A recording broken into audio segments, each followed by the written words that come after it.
When Marcus Collins, a notorious gang leader and former boxer, returns to his old neighborhood with plans to take over everything, including a local boxing gym, he faces an unexpected challenge. Jonathan Carter, a retired boxing legend with a troubled past, isn't willing to let his gym and community fall under the control of a ruthless criminal. As tensions rise and threats escalate, Jonathan is forced to step back into the ring for one last fight. But this time, it's not just his legacy on the line. It's the future of an entire community. Will Jonathan's years of experience, grit, and the love for his people be enough to stand up to Marcus's power? Or will the neighborhood fall into darkness? The showdown between two former rivals will test the limits of courage, redemption, and the true meaning of being a champion. Don't miss this gripping story of resilience, redemption, and the fight for what's right. Subscribe to our channel, hit the like button, and turn on the notification bell so you never miss an epic story like this one. Share with your friends and leave a comment on what you would do in Jonathan's shoes. Your support helps us bring more powerful stories to life. Jonathan Carter, a 55-year-old former boxing champion, walks the worn-down streets of his old neighborhood in New Orleans. The air smells of spices and sweat, a mix of the city's essence and the hard work of its people. Once the pride of the community, Jonathan's boxing career ended in tragedy. In his prime, he was known for his powerful punches and relentless determination, often ending fights before they could go to the judges, who were predominantly white and biased against him. Despite his undeniable talent, he often found himself up against more than just his opponents in the ring. Jonathan learned early in his career that fighting in a sport dominated by white promoters, managers, and judges came with its own set of challenges. He had been denied victory more than once due to biased decisions. But instead of giving in, Jonathan pushed himself harder, aiming to end his fights before the final bell, so that the judges wouldn't have the chance to rob him. This strategy earned him a reputation as a fierce and unstoppable fighter, but it also took a toll on his body and soul. His career came to a devastating halt after a match against a fellow contender. Jonathan delivered a knockout punch, but his opponent never got back up. The man suffered severe head trauma, leaving him permanently paralyzed. The guilt from that moment haunted Jonathan and led him to retire early. The cheers of the crowd that once filled him with pride now felt hollow. He could no longer find joy in a sport that had caused so much pain. Instead of basking in past glories, Jonathan now runs a small, run-down boxing gym for at-risk youth in his neighborhood, hoping to guide them away from the violence of the streets and gangs. The gym, filled with rusty old weights, cracked punching bags, and peeling posters of boxing legends, is more than just a place for physical training. It is a sanctuary, a place where lost souls come looking for guidance, discipline, and a sense of belonging. Jonathan's most promising student is Tyler, a 17-year-old with the speed of a cobra and the punch of a heavyweight. Tyler comes from a broken home. His father was lost to the streets, and his mother juggles 3 jobs to keep a roof over their heads. For Tyler, the gym is his second home, and Jonathan is the father figure he never had.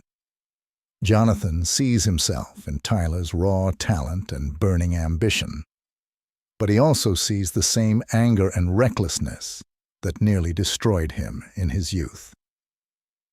Late one night, after the gym has closed, Jonathan sits alone in his office, staring at an old photograph of himself in his prime, a time when he was young, undefeated, and full of hope. His mind drifts back to those days when he fought not just for titles, but for respect and recognition in a world that saw him as lesser. He remembers the fights where he had to go above and beyond to prove himself, where even a clear victory could be stolen from him by corrupt judges. A knock at the door pulls him out of his reverie. It's Mr. Jenkins, an elderly man who has lived in the neighborhood for decades. He is out of breath, his face pale with concern. "John," Mr. Jenkins wheezes. "They're back. I saw them. Marcus Collins and his crew. They're talking about taking over the neighborhood." Jonathan's heart sinks. Marcus "Iron" Collins, his old rival, has returned. Marcus was once a contender, too. But when he realized he couldn't make it as a legitimate fighter, he chose a different path. Now, he's a wealthy businessman with deep ties to organized crime. Jonathan had heard rumors about Marcus's ventures, drug dealing, extortion, and violence, but had hoped he'd never cross paths with him again. "Why now?" Jonathan asks, feeling a knot tighten in his stomach. "Because he thinks he can. People are scared, John. The cops won't help. They're all in his pocket," Mr. Jenkins says, his voice shaking with both fear and anger. Jonathan knows what this means. Marcus has his eyes set on taking over the local businesses, including Jonathan's gym. And Marcus doesn't take a no for an answer. The next day, Jonathan is at the gym early, working on the bags and trying to clear his head. He's not sure what Marcus wants, but he knows it can't be good. Around noon, Marcus strolls into the gym like he owns the place. He's wearing a sharp suit, but the menace in his eyes is unmistakable. Two large men, his enforcers, flank him. "Johnny boy," Marcus says with a smirk. "Long time no see." Jonathan doesn't bother with pleasantries. "What do you want, Marcus?" "Straight to business, huh?" "I like that," Marcus replies, leaning against the ropes of the nearest ring. "I'm here to make you an offer. Sell me this gym. I'll pay you well, more than this dump is worth. You can retire somewhere nice, maybe get yourself a little beach house." "And if I say no?" Jonathan asks, already knowing the answer. Marcus's smile fades, replaced by a cold, calculating stare. Then things get complicated. "I'm giving you a way out, John. You should take it." Jonathan stands his ground. "This gym is all some of these kids have. You take it, and they've got nothing."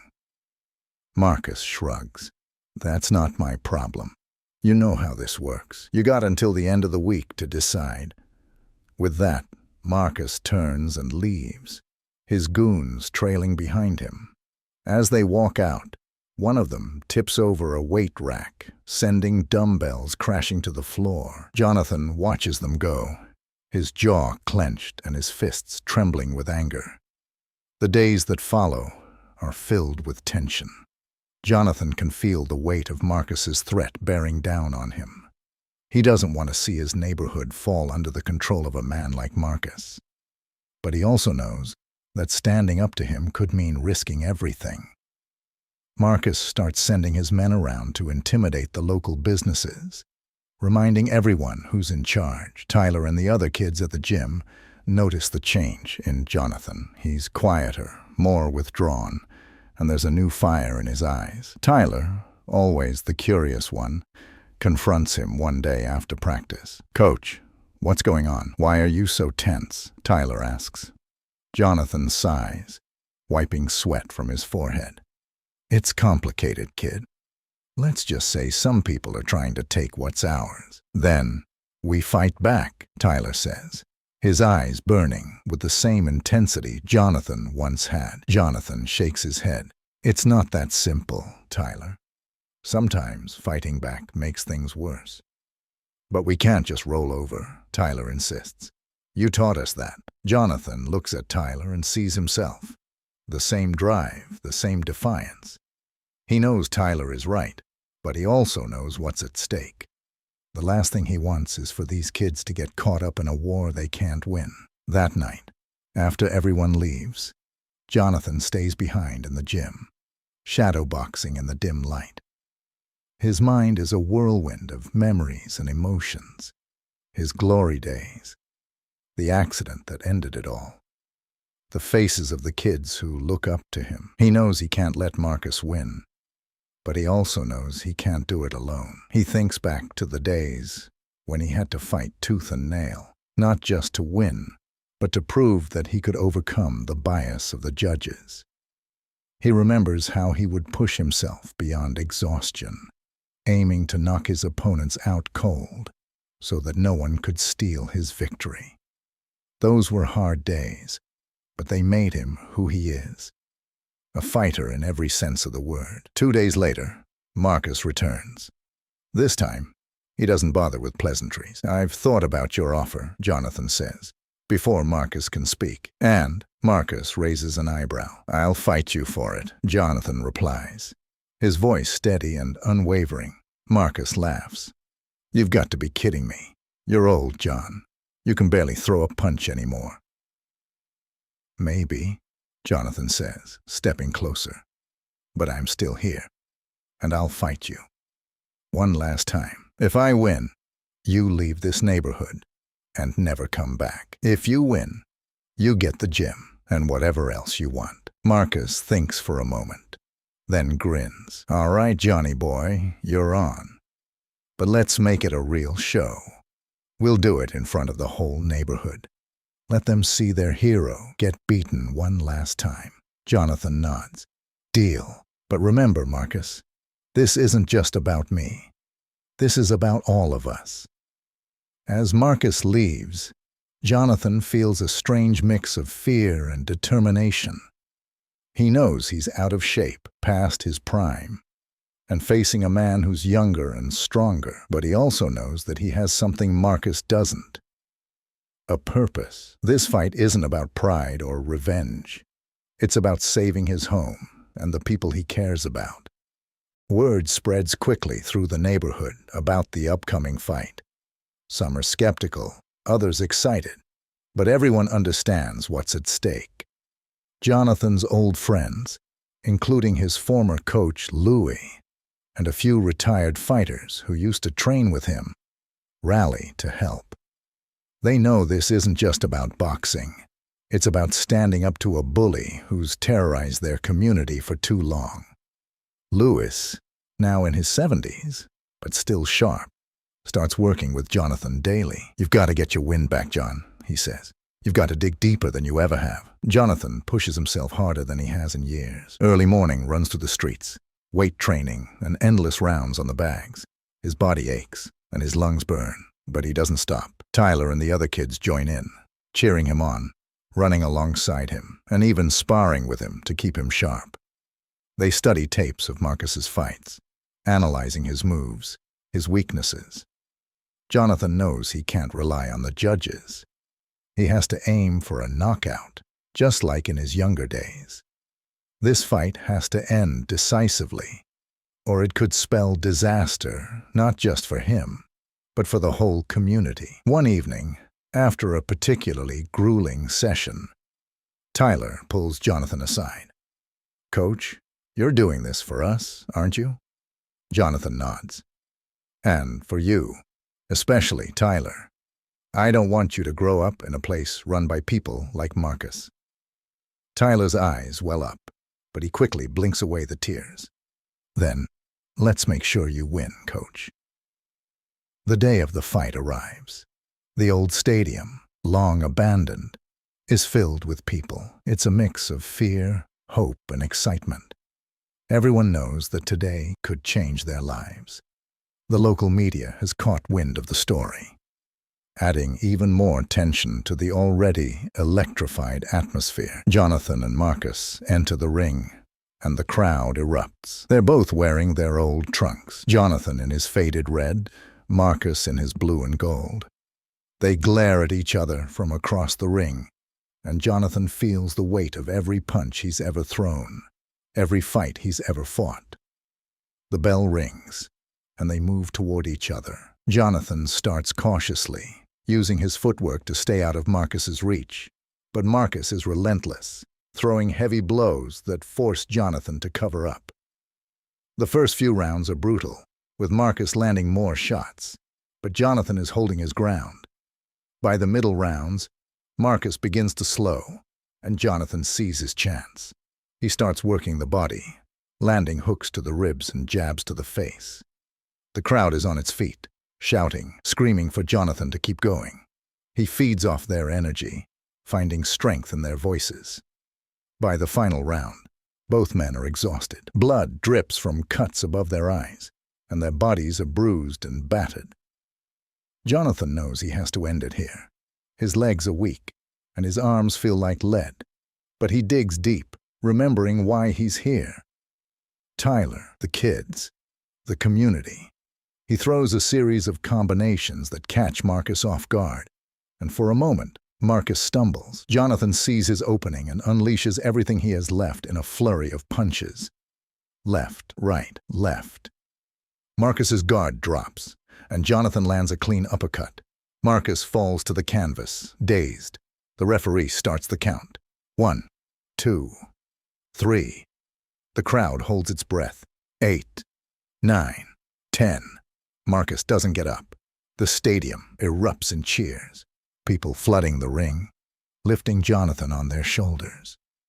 Tears stream down his face as he looks out over the crowd. He did it. They did it. After the fight, Marcus keeps his word and leaves the neighborhood. The gym becomes more than just a place for boxing. It becomes a community center where kids can learn, play, and grow. Jonathan expands the gym, turning it into a haven for the youth, with programs for education, mentorship, and, of course, boxing. Tyler and the other kids train harder than ever, inspired by Jonathan's victory. For them, he's not just a coach. He's a hero. Jonathan, bruised and scarred, but still standing, knows that his last fight was more than just about winning or losing. It was about reclaiming their home, their pride, and their future. And as he watches Tyler sparring in the ring, he knows that the fight was worth every punch, every bruise, every moment of doubt. He fought for them, and he won. And now, for the first time in a long time, he feels at peace.